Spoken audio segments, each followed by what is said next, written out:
Welcome back. It's Tuesday night, so it is time for Vetted VA Live. 5 o'clock for us here on the West Coast, 8 o'clock on the East Coast, and then the flyover states. You guys have to do your own adjustments. I can never remember all of the different time zones. So we're back again. Normally we do a deep dive on a topic for the holidays here. We're going to do a little play on the 12 days of Christmas. We're going through 12 do's and don'ts of buying during the holidays. These are actually applicable at any time through the year, but for whatever reason, it seems like these jump up and bite us more during the holidays. Maybe it's just because of the season being busy and people not paying as much attention to their transactions as they would at other parts of the year. I definitely know it's the case sometimes with my clients. So want to introduce everyone, and then we'll jump into the 12 do's and don'ts. So starting here on the top row with me is Brandy Brickler. So Brandy, why don't you tell everyone where you're at and what company you're with? Hi, I'm Brandy Brickler with Edge Home Finance, Vetted VA 4 here. I've been with Vetted VA for a couple years now, and I've been originating or been a loan officer for about almost 10 years. Perfect. Rylan, I'm not touching your company name, so I'm gonna leave that all to you. Hi, my name is Rylan Maddox. I'm newer to Vetted VA. I've only been in since July of this year, but loving it so far. And I am with High Five Team Loans powered by Comma Ina Mortgage Group. And what, again, you explained it for us last time. What does that mean? Comma Ina is basically local. Yep. Perfect. And then Jerry, how about yourself? You're in Oxnard? Correct. So I'm located up in Oxnard currently, and essentially part of U Mortgage. So been with them for basically the last few months. Great company, great opportunity for a lot of knowledge to be shared. So love being part of this group because you get a lot of the same people there. Perfect. So we've got many years of expertise and experience in going through this with borrowers. So let's jump in. Brandy, the number one don't is do not open new credit. Why don't you walk us through why that's a particularly tricky one during the holiday season and some of the things that may trip up borrowers during the holidays? This is really hard, like especially during Black Friday. I know I have been on shopping on Black Friday myself, and they were, the cashier is like, oh, well, you can save 10% more if you just open this credit card and it's on sale. And as I'm calculating in my head, it sounds like a great idea. But if you're purchasing a home, that credit pull on your credit could, one, lower your credit score. Charging this on your credit will increase your debt to income ratio. And it's just all around a not good idea if you are shopping for a home to change any of those things. Maybe we explain just really quickly. Borrowers often like, well, I mean, how do they know you pulled my credit 3 weeks ago? Aren't we done with that? What is a lender doing? How are they able to know what you're doing on Black Friday when they pulled your credit weeks before? Yeah, so some lenders do a soft monitoring behind the scenes. So they're just also making sure that you're not applying for mortgages at 12 different mortgage companies and getting all of them. They're making sure that you're not opening any new debt. They're making sure that everything at the end of the loan, when they actually hand you the money, is the same as when the underwriter approved the loan. So in essence, your best case is you're going to have to write some letters of explanation saying what you did on Black Friday. Your worst case is to say, I took these things, opened these accounts, took out new credit, and then documenting what that is. So it's going to be a little bit of a hassle for you and a little bit of a hassle for your loan officer. Now, if you're buying a $10,000 120-inch TV and you can get 20% off of that by opening a card, you may be able to get away with it. Just ask your loan officer before you do anything is sort of the key thing there. So we say do not, but really do not do it without talking to your lender. So number two here is sort of an obvious one, but do not miss any payments on trade lines that you already have open. You want to go through that a little bit, Rylan? Yeah, absolutely. I do want to add one point to the first point of not opening credit is just your closing timeline. Something else that even lenders sometimes overlook is how quickly that statement's going to come out. We have to verify terms if you open new credit. So if you open a new line of credit, but we don't know what the payment is and can't prove it, even if you still qualify, that could cause a delay to your closing. So wanted to add that in there. And that's a little bit better, Rylan, here recently, because usually within a week or so, there's an online account that pops up. Back in the day, you were sitting there was no such thing as an online account. You were waiting until the first statement arrived. Yep, which could be Yeah, a couple months, yeah. Don't miss open lines on, or don't miss payments on your open trade lines. So it's fine to continue spending on your credit cards and your existing lines of credit as you normally would, but even more so around the holidays. We know money's tight. Do your best not to have any late payments. There's a lot of travel going on. There's a lot of different just life events happening, especially around the holidays. And so if you don't have auto pay set up, just make sure you're getting all of those bills paid on time and not having any 30 days late, because same as opening a line of credit, a 30-day late can also have a very significant impact on your credit score, which is ultimately going to affect your interest rates, your payments, and possibly even your overall loan approval. You know, Rylan, I have clients that either fall into one of two categories. They know specifically, no, I made my payment on the 29th day, so I'm absolutely fine. Or you have the guy that sets the payment up 5 days before it's actually due. And when it got there one day after it was due, he's freaked out that he has something showing on his credit report. Why don't you explain for the folks watching at home exactly what it means to be late within a grace period and then the 30-day late? Yeah, absolutely. So the way lenders view credit accounts is you have a 30-day grace period before it reports late to the credit bureaus. Now, depending on who your credit is through, the credit card company, the mortgage company, etc., they'll set their own late payment due dates. So depending on when your payment's due, they may impose a fee to you if you pay after a certain amount of days from that date, but it typically will not report as late on your credit report until 30 days has passed. Especially mortgages, that 30-day late can potentially, in some cases, stop you from financing for up to 12 months from that late payment. So it's especially important not to miss a mortgage payment, but really any credit accounts that you can avoid. I got into a little bit of an awkward conversation this afternoon. Brandy, I was telling you before the show, I have a borrower that we're trying to show that they make the payments. The loan is actually the in-laws, and we're trying to show that they make the payments so we don't have to hit the in-laws for it. And I'm looking, there were 2 missed payments during the year. No late payments, but 2 missed. So we were trying to figure out how the payments in a certain month didn't get made, but they never got hit with a late. Well, it turned out they made a much bigger payment the month before that, and the creditor just applied it to each month. But the interesting part is there was a late payment both of those months for $40. I didn't know the wife was in the room. The husband tells me later, he goes, I didn't even hear what you're saying. I muted the phone and I ripped my wife for that late payment. I'm like, tell her I apologize for outing her for having missed 2 payments a year ago and getting her yelled at today. But the late payment, whether the lender charges you for it, is not the big deal. It's whether it shows up on the credit report. Mm-hmm. So the next one that is a big one during the holiday season: do not move money around unnecessarily. Jerry, why don't you walk us through that? Yeah, so it gets a little murky anytime people move money around. So if you get, whether it be gift money, things of that sort, or you're just getting like massive chunks of money moving from one account to another, we got to source everything, right? The Patriot Act is very specific when it comes to us monitoring where money goes and comes. So we need to connect all the dots. So if that means we're going from account with USAA to Navy Fed over to Bank of America, then back over to like a Merrill Lynch account, and then sends money back over to another, and then you're just moving it constantly, that creates such dysfunction during the mortgage process. So we like to make sure that everyone keeps like, okay, what account are you using for the transaction?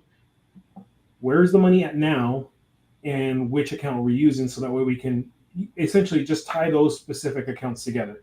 Nothing more. We don't want to mess around with a lot of moving parts, because at the end of the day, it makes it difficult for us now to monitor 6-7 different bank accounts, right? Instead of being able to just focus on the 1 or 2 that are being utilized for the home purchase. So moving money around will make it a little bit more cumbersome, and also create that much more work for the consumer. So our veteran consumers, obviously, a lot of them, if they're active duty, they're going to run into difficult times trying to get time to pull some of these statements online, or pull up transaction histories, print out copies of checks, do all this extra legwork. Why? But because you kind of move things around a little bit too much, and now we have to show proof that we did document exactly where that came from.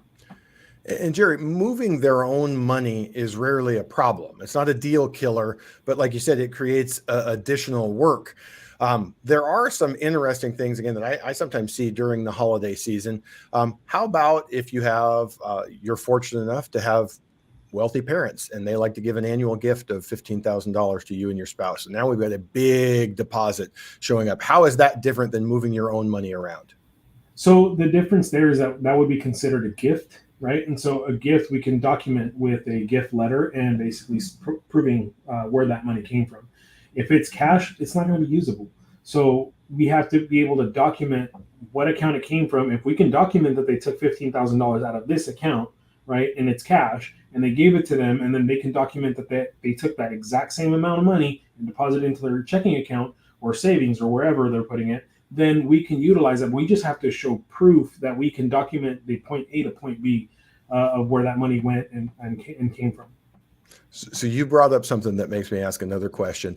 And again, borrowers fall into one of two camps. There's the guy that says, why are you asking? It's $12,000. Why do you care where that $12,000 came from? And there's the other borrower that says, I got $300 from my best friend. Do I have to tell you where it came from? Do I have to document? Is it be a problem?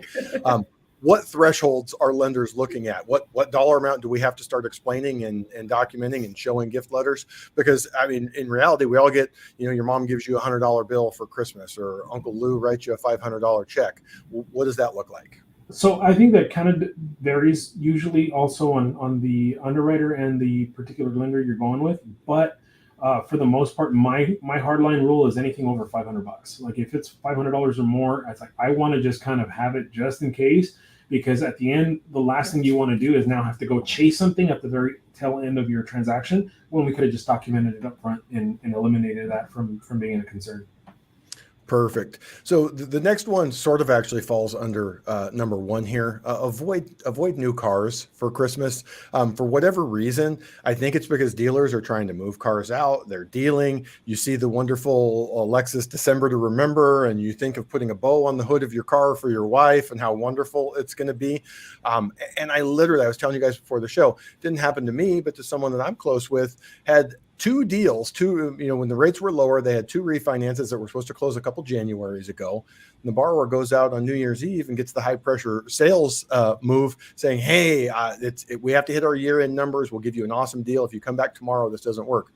They bought two fairly expensive cars, and it killed both of their refinances and lost them a bunch of the monthly savings that they were counting on to be able to make that. So regardless of how beautiful the car is, how much your wife, husband, kid is going to love that new car, put it off until after we close escrow on that. So the next one, Brandy, is a really important one. What do you need to talk about with your loan officer and your realtor if you're going to be traveling during the holidays like so many people do? You definitely need your loan officer needs to know where you're going to be when the actual closing day happens. There's a couple of things that need to happen between you and your realtor. You need to do your final walkthrough, and will you both borrowers, if there's a husband and wife, will you both be in the same place? Because it's very difficult to do split closings, like mailing things to one borrower in one state and the family somewhere else. So it's super important that you're planning for closing and making sure that everybody's in the same place. Whether it be, if you have to sign remotely because you travel to your family's house at Christmas, and maybe you have to have a mobile notary come visit you to sign those documents, that's okay, but everyone has to prepare for it. Perfect. That sort of leads us into the next one. We say do plan for delays, as loans can take a little bit longer over the holidays, and have some backup and contingency plans. What are some of the things, kind of to all three of you, what are some of the things that you see during the holidays that cause delays besides the travel and people not being available to sign? I think we've all heard by now the USPS is already putting out, if you don't order by this date, or if you don't, send by this date, you can't count on it getting there by Christmas. And just kind of case in point, a lot of people forget how many holidays, federal holidays, we have in these last 2 months of the year. And weather, this is the time of year that certain parts of the country can get pretty significant weather that bogs down transportation, shipping, stuff like that. So a lot of mortgages are done online and electronically, but especially, as Brandy was just saying, if you're planning on mailing back your closing package because you're traveling, you need to account for those sort of things. especially. Yeah. One of the things that may sound crazy to people in other parts of the country, they're saying a weather delay in California, but this happened at Thanksgiving about 3 or 4 years ago. We had a really bad fire here in Southern California. Oh, yeah. And when houses are burning, basically the lenders say, hey, you know what? We're not going to make any loans until we know. And we ended up, the lender worked with us. We had to get a couple of extensions on our lock. Agents were not happy, sellers were not happy, but it's one of those things. It's literally an act of God. There's nothing any of us could do about it. So whether it's getting snowed in Buffalo or whether it's a fire here in Southern California, for whatever reason, those things seem to happen more at the most inopportune times and through the holidays. Jerry, Brandy, any other things that you can think of? Yeah. I do. I have, sorry, Jerry, I'm going to, okay. Yeah. So, so definitely it's recognizing again, what days everyone else is working. Cause I know like the day after Christmas isn't technically a holiday. However, like the lender might be working, but the title company might not be working.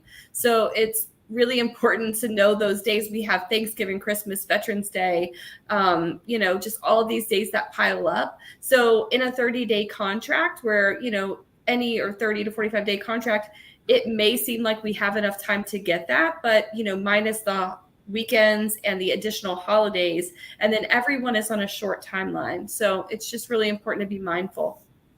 I would throw into that the unknown holiday, which is every escrow, title, lender, real estate office has a Christmas party. And it is shocking how many of them during this hectic, crazy time of year give people half day or even a full day off. They go, oh, we're not working that day. That's our Christmas party. I had one at Thanksgiving. At Thanksgiving, they were like, oh, yeah, sorry, we're shutting down at 12 because we're having like our company Thanksgiving. And you were like, oh my gosh, I thought we had until 5 p.m. today.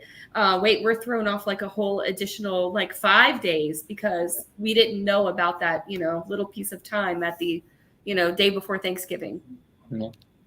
Absolutely. You had something, Jerry? Yeah. So I'll be honest with you. It's happened more often during this time frame than any other time frame during my years of doing this. So I run into issues with trying to get inspections done, whether it be repairs done, getting people to actually show up and do the work, and then you have to delay things out further because people are taking vacations right now. Mm-hmm. People are going for 2 weeks. Good point. That's a great point. One moment, right? So if they're going on vacation, you need the repairs done. They won't sign off on them. Like, what can you do? Only like it's out of your hands, but you have to remember that when these type of things pop up, you have to be as flexible as possible to try to come up with a solution. And when we're seeing these type of scenarios pop up, just like with the parties, I mean, you have people taking vacations in escrow. You have TCs taking vacations. Mm-hmm. These little mixes of time off, of vacation time from all these other third parties. Is it our fault? No, unfortunately, but we don't have control over everyone else's schedule. So unfortunately, it just so happens that to occur more often during November and December than any other time during the year. Mm-hmm. That's totally true. And this is probably perception more than reality due to those compressed timelines. But everyone always says, oh, things really slow down for you guys through the holidays, right?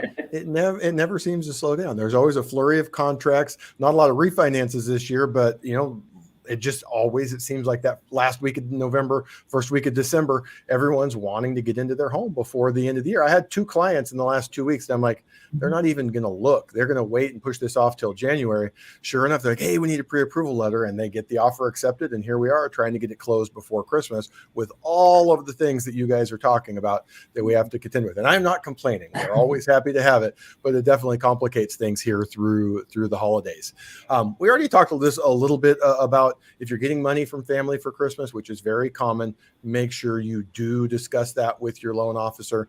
Rarely a problem. It just creates some additional documentation.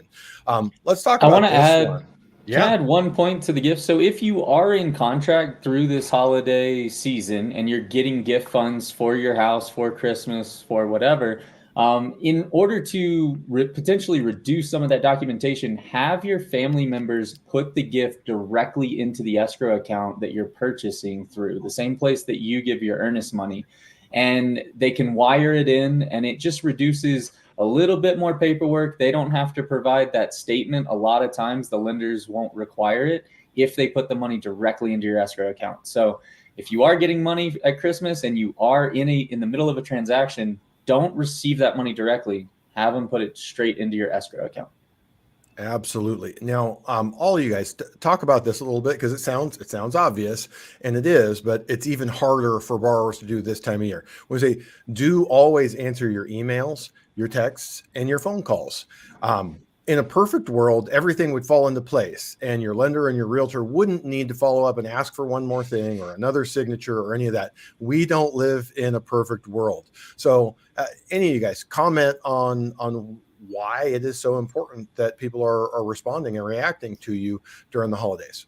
If I can say, just before we came live on here, a loan officer shared with us a spreadsheet that was exact timelines of when they received things from clients, when clients provided the documents that they asked for, the timely communication that was both of all the loan officers' assistants, and the client. So all of the things, right? So when they got to the closing, there was probably about 20 days that the loan officer was waiting on documentation from the client, right? So when they got to closing, and maybe closing was a day later than it was supposed to be, the client was really upset. But there were 20 days of requests, of documents. So we have to have the documents that we need to begin the loan process. And if we're not getting timely communication, if you're not answering emails, questions, we have some questions that we might have about your income, your assets, your employment.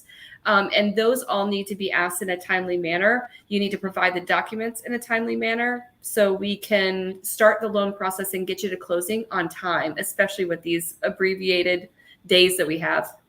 Yeah. We're all people. We understand, like we've been saying, people go on holidays, they take vacations. This is family time. We get that. But I think a lot of people also take for granted, if I give someone a list of 4 conditions, hey, this is what the underwriter wants, and we have final loan approval. People take for granted that one of those conditions you might answer to me, and it open up a can of worms of all sorts of other conditions. So just because you have conditional loan approval and the lender's told you I need these 4 things, get them in as soon as possible, because it might trigger something else that's needed. And trust me, as a loan officer, I'm not trying to add conditions to your loan. My job is to streamline it and get as little documentation as we need so we don't open cans of worms. But if your lender's reaching out to you because they need something, it's because they need it. They're not asking because they like documents. So true. No, and just to piggyback on what Ryland's saying, like, I remember having an experience with a veteran consumer about 2 years ago, where they unfortunately dove in and were like, "No, I'm not going to send any more items. Like, I'm done." And it's like, look, I'm not asking it I'm not asking for it from you because I want it, just because I feel like I need it. It's because this is a requirement of the loan. Now, when they refused to get it and they finally provided it, their previous statement had expired. So then when that new one rolled out, it showed money that was moving back and forth between them, family, and now I had to document Venmo money being sent back and forth. It created a delay of almost a week. Just because people didn't want to provide their copies of their statements or copies of their documentation. So you have to remember, sometimes you're going to cause those delays yourself, and ultimately it doesn't fall on our shoulders at that point. It really does come down to you being able to get everyone to cooperate at that point. And we're doing it as quickly and as easily as possible, and trying to eliminate anything that we can, because even though you may only get 4 conditions from us when you get a conditional approval, it doesn't mean that there wasn't 7, 8, or 9 that were on there that we've been able to negotiate to say, hey, we don't need this, we don't need that, like this and that suffices for all this. And so there's work that we put in when we're doing all this. A piece of what you said there, Jerry, is really important. You as a borrower, please understand that we totally understand the position that you're in. It's not fun tracking this documentation down. But what Jerry said is, I'm already fought the battle. We've gone through. If Jerry's reaching out and asking you for it, if Brandy's reaching out and asking you for it, it's because there's no more fighting. The underwriter has a valid reason for wanting, needing, having to have that in the file. And to Ryland's point, some of those things will open up a new can of worms, not in a bad way, not that you did anything wrong. It's just, hey, we need this condition, and boom, there's a bank statement with Venmos going back and forth 87 different places that don't make sense. For you guys, I don't know. I had not personally done a loan other than like hard money loans for investment properties in like 7 to 10 years. And I did 3 in like 18 months when rates were ultra low. And it was an eye opener. For me, this is what I do for a living. I know what goes into that file and what the borrower needs. And my situation is slightly complex, but it took probably 2 hours of me sitting at a computer with all of my logins to download and collect everything that I needed to do my own loan. And again, that's a complex situation, but that is also me knowing exactly what needs to be in that file. So we absolutely feel your pain. You don't do this regularly. Some people are techie and know all of the logins and exactly where to get their stuff. Some people never get on a computer and they send screenshots from a phone and go, that's all I have. I heard that from a client this year. That's all they give me. And I had to say, I said, Pam, that's the actual statement. There's a download and it will download the PDF. I need the PDF, not a picture of the PDF from your phone. And I get it. That's the world that borrowers live in. For us, we sit here and go, no, it's perfect PDF. Or just page one. Or just page one. Page one.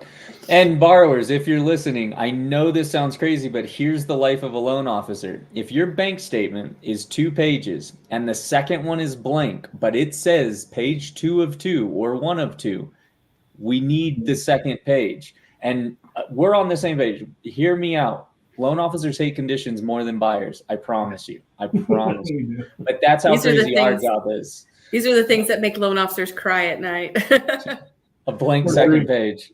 multiply this. So again, it's your file, so totally feel your pain, but multiply that by 5, 10, 20 times every month after month. Yeah. And you see that if we're asking for it, it's truly required because we are trying to streamline and make that process as simple and as easy as possible. This just got us to number 13 of the do's and don'ts while you were talking. Learn how to use the camera on your phone as a scanner. Yes. Either one, whether you have an Android or an iPhone, the Notes app in iPhone will make PDFs using the camera. And you say, what's the difference? It's just the file format it's saving it. It's not. It deskews it. It straightens it up. It makes it much easier for you and for your loan officer, so they're not going back. You guys would be stunned at how many times we get a crooked picture with a shadow across it and a cat's tail halfway through the pay stub. And I'm not making fun of people. I'm not joking. This stuff happens all of the time. So on Android, it's part of Google Drive or Google Lens, one of the two. So either way, whichever type of phone you have a tool that will take pretty darn good scans. I think I have it here. Will it work if I show? I don't know if it'll. It's probably catching too much light. Yeah. But it really is a super cool tool that we all have these wonderful phones in our pocket. And rather than just using the camera, use it to make PDFs and make your life and your loan officers better. But please don't take pictures of like 400 pages of tax returns with that. like just properly scan those in. Yeah. Go ahead. No, go ahead, Ryan. I was just going to say, and files, I'm going to go back to underwriters for a second. Files are written by people. People are looking at these documents, verifying everything. And I'm not saying that it's right or fair or anything else, but if an underwriter sees that like sideways photo with a cat's tail in the corner and, maybe the letters are a little blurry here and there, they're more likely to push back on something like that than if you use this phone scanner app and it looks more professional. Maybe it looks like a PDF you printed out, even though you took a picture on your tabletop. And just looking a little bit more legitimate is going to reduce that kind of scrutiny in some cases, and it's going to make your life easier as a borrower and our life easier as a loan officer. Absolutely. And if it feels too painful, I would like a time machine for everyone to go back to the 90s when our clients would attempt to fax us 100 pages.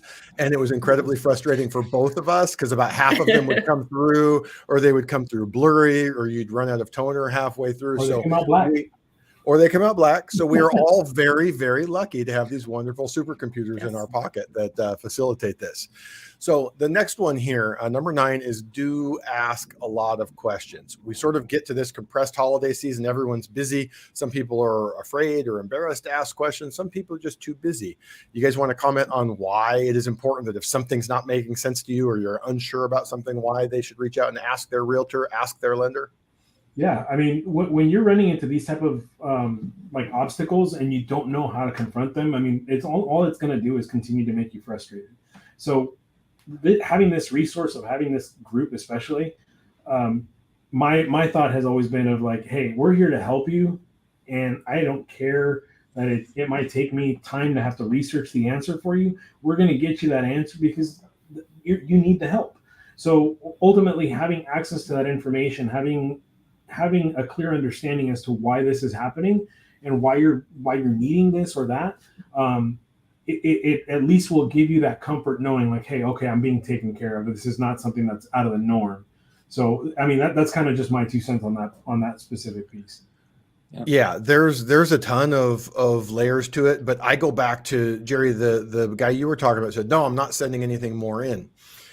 If they ask the question or go, why do I need this? Why do you need that? It's a good question. Like, I don't want combative borrowers or asking why everything, but if something doesn't make sense to you, the same client who sent the first page of her bank statement today asked, well, why do you need information on my condo? We're borrowing on my investment property, not my condo. And to me, it might be a silly question. To her, who doesn't work in this business every day, I said, I can understand why they're two different things to her.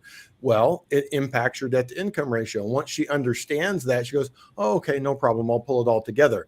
There are a million things that we deal with on a day-to-day basis that may not make sense to you. So by all means, ask if it's going to make you more comfortable or make you happier about pulling an extra document or getting something that we need. Ask why it's needed. And hopefully your loan officer, your realtor are taking that step of explaining why and not just saying, hey, I have to have this, because it does go a long ways. It's sort of like with a kid. Why? If mom just says why, it preempts that and everyone feels better about it. Simple explanation. So with that, this one also seems obvious, but do not quit or get fired from your job without at least having the conversation. Now, we joke, obviously, if you're let go from your job, that's not your choice and there's nothing you can do about it. But we do have this time of year, a lot of people are like, oh, I want to start that new job January 1. And most likely, or I shouldn't say most likely, oftentimes it's not a problem. If you have a job, you make $72,000 a year and you get to start the same job title and you make $82,000 a year, that's a good thing. No one's going to be unhappy about it. But like so many of the other things here, that opens up a can of worms in terms of documentation. Like it's one of those things where I don't know about you guys, it's probably happened 10 times in 20 years of doing this. Does that happen? I mean, I'm not saying it's something that comes up regularly, but it's probably happened to all of us multiple times just in the last few years. Yeah. Oh yeah, definitely. I mean, like as military, even military who are maybe exiting the military, that's very important. So, I mean, if you're getting out of the military around this time and you've timed it for that, like you need to know that in the process of your loan officer is going to need to know what your future income is going to be. Yep. And it is unique to veterans who are leaving the service and not going to re-enlist. Brenda, you want to kind of talk about that just briefly and what is required? So your leave and earning statement says, hey, you're going to get discharged or you're not re-enlisting. What's required to be able to There's qualify? a lot of caveats to this. So I would like to say that, like don't take exactly what we say here as the law. Like you need to speak with the loan officer about your specific situation, because getting out of the military happens in different ways. One, you could be kicked out of the military. You could be medically retired from the military, or you could retire from the military. So there's so many different ways. And what happens after each of those, as far as like buying a house, is different. If you're retiring, then your loan officer can use your retirement income to qualify you. You need to speak with a loan officer, and there's specific timelines for that. If you're getting medically separated from the military, that also presents some unique challenges. So you need to speak with your loan officer about that to make sure what is your income going to be? Can we prove what that income is going to be? Do you have like an actual rating before you get out? And if you are just getting out and you're not being medically separated at all, and while I, as a loan officer, might have full faith in you that you're going to get a job and that you are completely employable, without that job, or, you're going to move back to Kentucky and, work somewhere where you used to work before you went into the military, without the offer letter, without documentation, without proof or someone to, verify that you are getting a job there, I can't prove it. Right. So it's a very sticky situation when you're changing out of the military with your loan officer. So it's really important to discuss that. Absolutely. So the bottom line, the majority of the time, we can work around a job change. Just make sure we're aware, which kind of leads us into the next one. Why don't each of you guys just kind of chime in on this one? Do be brutally open and honest with your loan officer and your realtor. For some reason, people kind of like to hold back and only disclose certain things or try to paint things in the most positive light. Comment on why it's essential that your clients are telling you everything and giving you the full picture. I want to jump in on this one real quick, just because I love this particular question. My mentor, the guy who taught me when I got into this industry, said one thing. He's like, Bob Ross the sucker out of that thing, out of that file. So we need to paint the brushstrokes. We can't paint brushstrokes if we don't know what materials we're using, right? We need to know what we're working with, how we're going to work with it. We need to be able to paint that picture. And if we're only getting pieces of the puzzle, we're not going to be able to paint that picture clearly for the underwriter. And then ultimately it's going to backfire on us and backfire on that veteran consumer that wants to try to close as quickly as possible. Or let's say it's not a quick close, but we also know that there's other underlying issues. Well, at least we know that they're there, and we can try to do our best to make it so that way those things don't rear their ugly head during the transaction. So that way it doesn't end up just raising an eyebrow, right? Because all we need is for it to raise an eyebrow, and they could totally start derailing the transaction because the underwriter may not feel comfortable, and then they can ultimately use their own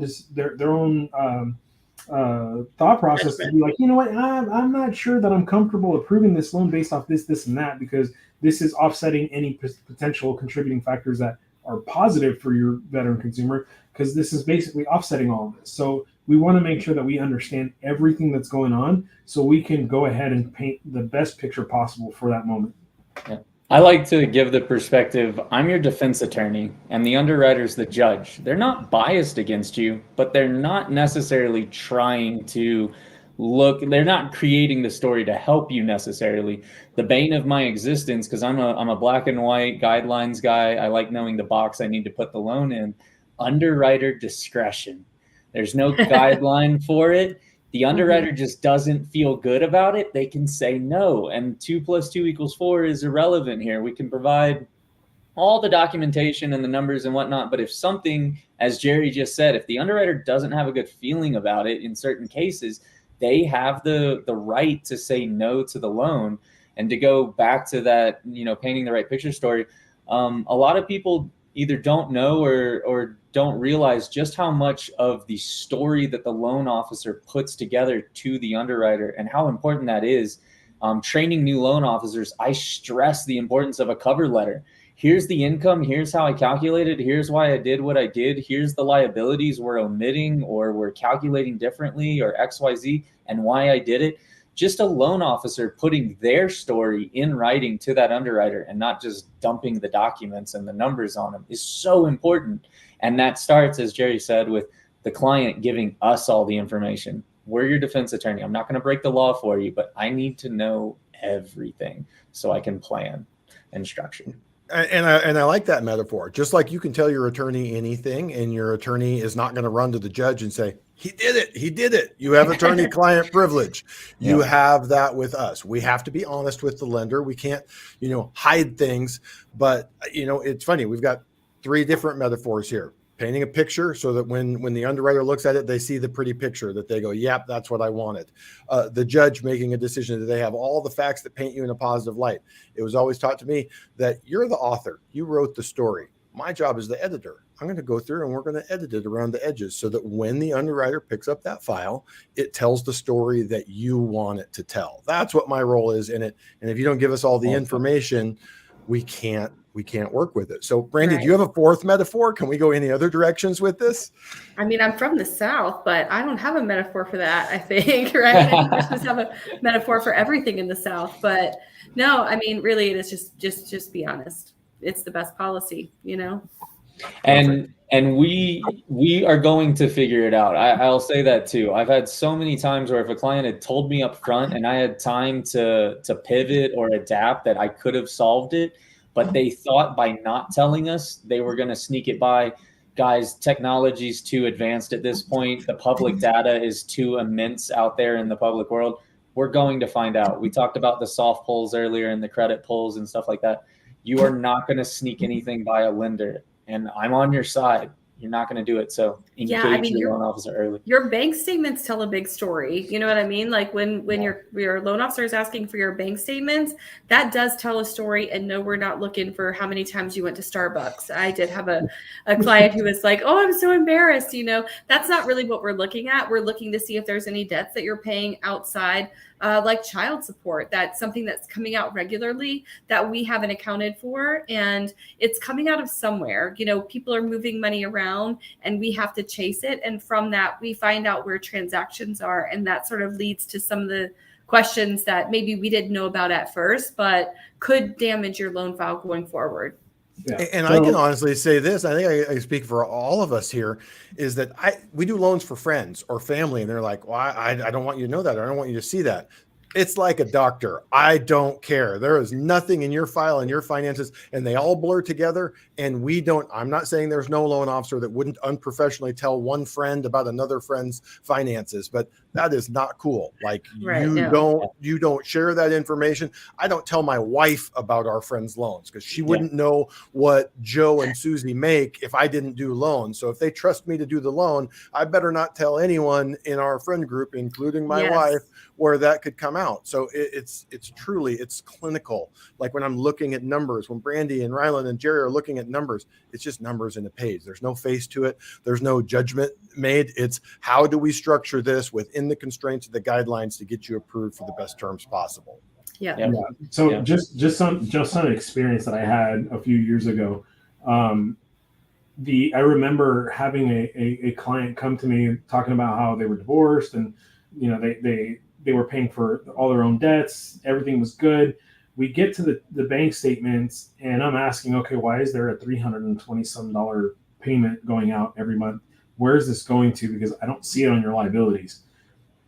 I mean, the fact is I'm looking through that bank statement on purpose, right? Because I don't want to have a surprise. Again, we want to paint a clean picture. What is this payment? He wouldn't be forthcoming about the answer. And unfortunately, I had to be like, okay, look, I'm going to present this, but once the underwriter requests this, you don't have a choice. You're going to have to explain this. So it's better that you just tell me now. And that way I can preemptively strike with this information so we can clear it. Now, it ended up being a car payment that they had for a particular someone that they had met when they were still married. So unfortunately, in that type of situation, there's nothing you can do about it. I'm not going to judge you. Like, it's not my place. All I'm here to do is try to paint the picture so that way people understand on the other end, which is the underwriter, what is going on, so that way they can be like, okay, I can see it. Okay, no problem. Let's go. Give me X, Y, and Z as proof, and I'm good. And that's exactly what we ended up having to do. But again, those type of little things that you want to like not expose yourself on, I get it. But we're not here to judge you. We're here to help you. So that's really what it comes down to. I want to say that I know we probably talked about some things that like seem like doom and gloom that kind of scare you as a consumer, like when you are ready to talk to a loan officer. But really what I want to do with my clients, and I'm sure each one of these guys want to do with their clients, is have a good, honest, open dialogue. We want you to understand the process. We want you to ask questions. We want you to feel comfortable. And knowing what we're doing with these documents means that you'll have a better, more comfortable understanding of what the process is going forward. And you won't be fearful or scared to share this information because we're professionals and we're moving forward with it, to get you. We wouldn't pre-qualify you or pre-approve you if we didn't think that you weren't going to get to the end. So there's no reason to be scared because of the questions that we're asking. I want to add too, because I keep this example in my head because it was so impactful and it was it was a happy ending. But a client came to me, I was working with him for a while, and he was very apprehensive about starting. We talked and we answered some questions, but he didn't want to fill out a loan app. He said his credit was horrible and just all the negativity, all the reasons why he didn't want to start. We pulled his credit. It was in the 730s. I qualified him for an $800,000 house in Hawaii, and he moved in 45 days. And right after we pulled his credit, I looked at him, and it was back in the day when we were still sitting across from the desk from each other. And I was like, what are you talking about? Your credit's immaculate. This is amazing. Like, this is beautiful. And to him, it was bad. He thought if he didn't have an 800, it wasn't good. So just even more so, like if you're apprehensive, we're not here to judge, and it's not going to hurt you for us to take a look, because it might not be as bad of a situation as you have in your head. You might be much better off. So Definitely. if that touches anybody and you're on the fence, talk to a loan officer. We're people. We're not big scary. We're not scary. Yeah, we're not here to judge. We're not the Grinch. Yeah. And not only that, another big misconception, people think I can only talk to a loan officer, I'm ready to get a loan. Like No, 90% of our job is never too early to talk. If you're going to buy a home in 2 years, you might need some information now to prepare and set yourself up and do the right thing. So none of us expect that if you ask us a question about a loan, there's going to be a closing in 30 days where we get a paycheck. A lot of it is building relationships and sharing knowledge and information. So raise your hand if you've if you've had someone come to you and they've done all the wrong things before they got to you. Yeah.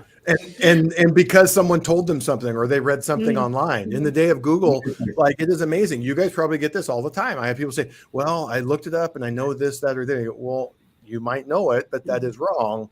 And most things out on the internet are not 180 degrees wrong. It's just, it doesn't apply to you, or it's a different situation, or you're getting a VA loan and you're looking at an FHA guideline or a conventional guideline. Don't try to educate yourself. If someone charged you with a crime, you wouldn't try to jump on the internet and figure out how to defend yourself. You'd call a lawyer. Yeah. This is what we do. So number 12 here kind of puts a nice bow on the entire episode. So before I get to it and kind of close everything up, why don't we just go around the horn, and anything related to the do's and don'ts, related to loans in general, related to the holiday season? Anything you wanted to close out with, Brandy?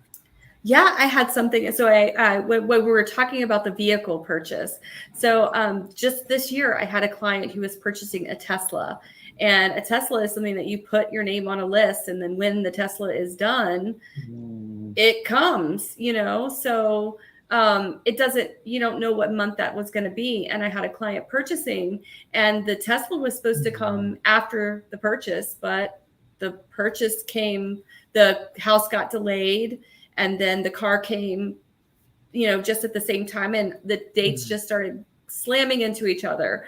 Right. And so just communication about that. It's not that you can't buy a car. I've had clients get into accidents, in the middle of the transaction. They had to get a car, things like that. It's just being open and honest and communicating it. For us, we were able to know how much the price of the car was, know how much the payment would be, and plan that into the debt to income ratio before we ever sent it to the underwriter. So before we actually had a debt, the underwriter already knew about it, so it's just one of those caveats about buying a car. Yeah. I'll just stress that, your loan officer, hopefully the one you're working with, you get along with them. We're people. I don't know if anyone saw, but my fiance just carried our puppy down a couple seconds ago and put her in the kennel. We're just people. We're not here to judge. We are here to help you. And to go back to what Josh said, starting early, we're educators. I think the best loan officers that I know anyways are educators at their core, and we facilitate loans as a matter of that. But if you give me more time to help your situation, it helps me, because I'm not as stressed trying to make miracles work in 30 days. That's stressful, and I'll still do it for clients. But if you're worried about getting started or being too early or anything like that, reach out to a loan officer. We're just a person, and we actually enjoy having extra time, not less time. Yeah. Yeah. So I always go back to that. What is it? Proper preparation prevents piss poor performance, right? That was something that my coaches always slammed into us. And that's because you properly game plan in order to execute on your goals. Now, how are you going to do that if you don't even know what your starting point is? right? And so for me, it's a lot about like, let's game plan, let's see where you're at just to start. I'm not asking you to stick with me. If you don't end up liking the way I work, that's totally fine. You're more than welcome to go elsewhere. But Wouldn't like you, Jerry. well, I mean, you never know. Everyone's personality clashes, right? Like we sometimes have personalities that clash. You don't like the way I talk, the way I look, the way I sound, whatever it is, it doesn't matter.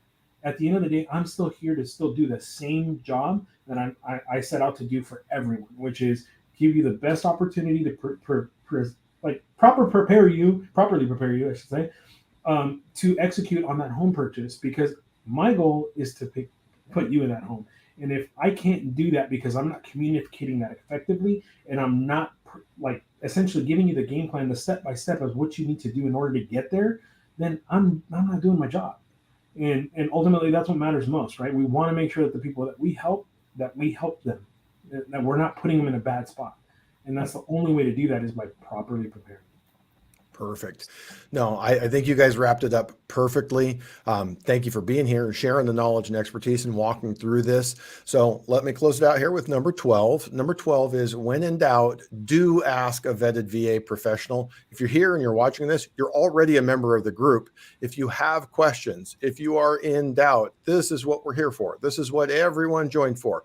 We have no solicitation policy. No one's going to try and get a loan application out of you just because you asked a question. You may be getting an answer from someone who's a VA expert 5, 6, 7 states away and couldn't help you. So it's truly unbiased knowledge and information. We've got realtors and lenders in the group.